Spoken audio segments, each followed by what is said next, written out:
queria comentar num tipo de pessoa que é raro às vezes ser homenageada, que são os bons professores. Em geral, tem muita gente assim que no mundo acadêmico tal, que fica marcado por ter sido um grande acadêmico, estudioso, fez um grande estudo tal.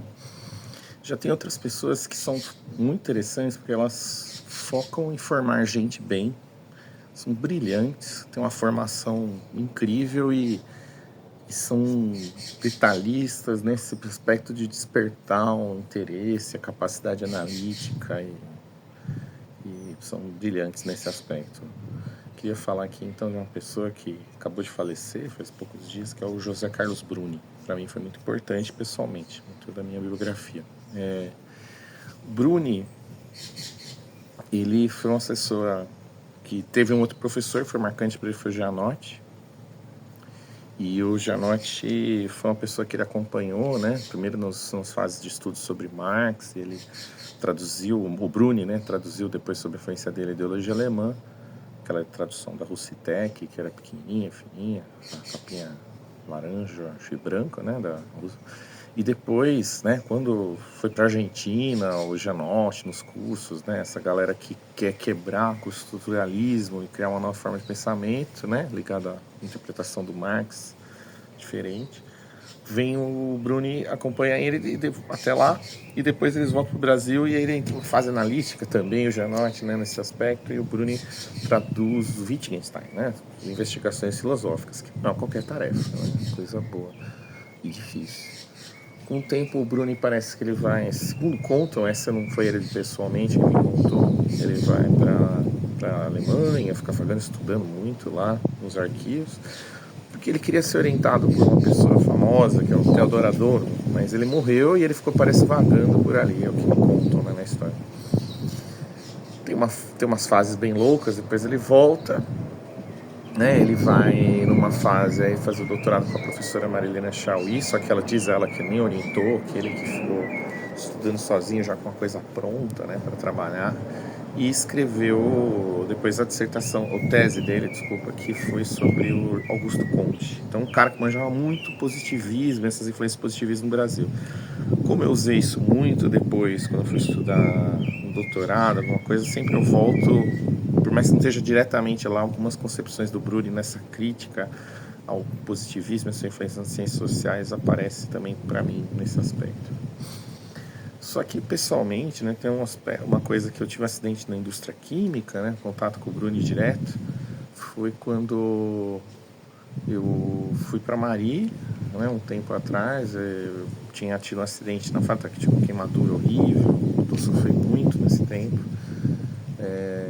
fiquei tempo sem andar, depois voltei, acabei não processando a empresa e me arrependo amargamente lá em Jundiaí, ou seja, um dos juízes era o Sotomayor, tinha chance de ter ganhado esse processo, mesmo com a falta de solidariedade, né, que é horrível, principalmente quando você é um trabalhador precário na indústria química, isso é horrível.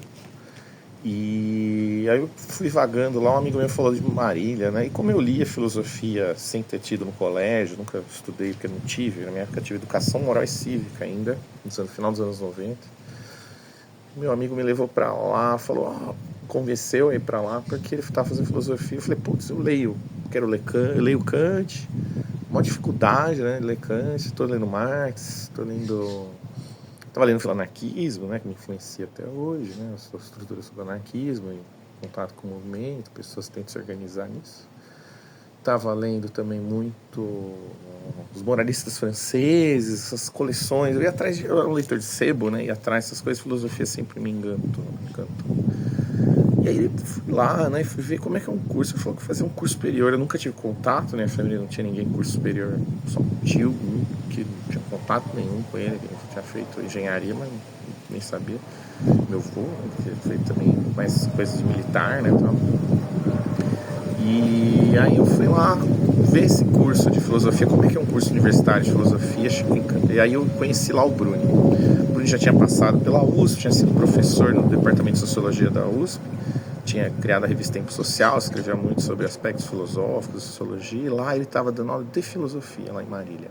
Acho que aposentou num lugar, foi dar aula em outro, porque professor, que é professor, você sabe como é que é, continua, né?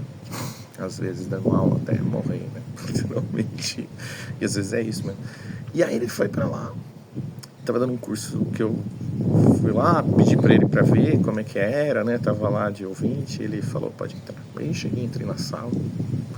Acalma, é uma pessoa que acalma o ambiente. Pessoa tranquila, muito gente boa, né? Muito tranquila. Lá em Marília, nessa época, os professores eram certamente mais afáveis com os estudantes. Era um clima de interior, né? Que você consegue, salas pequenas, você consegue sair. Não era aquela coisa massacrante da USP com 100 alunos no meio da cidade que eu passei depois. Não. E ali eu vi o curso, fiquei encantado. Era moralistas franceses, que envolveu La Rochefoucauld, que eu já tinha lido por acaso, o Marquês de Sade, que eu também já li, e a relação deles com o iluminismo. E nessa crise, um certo sintoma de crise, mal-estar do iluminismo, que ele vai achando um certo caminho que vai levar depois ele ao Nietzsche, né? E as reflexões morais sobre Nietzsche. E foi brilhante. Isso me tocou, me deixou encantado, torceu minha cabeça e me fez eu ir atrás desse caminho filosófico. Uma coisa que o Bruni, né, já conversei com ele algumas vezes, né? Lembro uma vez que eu vi ele fazer uma análise brilhante do Beethoven, que ele tocava piano também, ele era um bom pianista. E ele fazia análise comparando Beethoven, a aurora do Beethoven e a aurora do Nietzsche. Os dois termos, né? Waldstein, Waldstein, né? Um negócio doido. Que ele vai, Morgenroth, né? E Waldstein, que ele vai fazer uma análise comparando o momento deles. E eu via muito um negócio muito doido. Parece ter uma influência, parece uma coisa deleuziana, desse nietzscheanismo de esquerda, mas na verdade tem um certo irmandade espiritual dele, o Kossovich, com esse momento, né? Que surge o Deleuze, essa forma de leitura do Nietzsche de esquerda.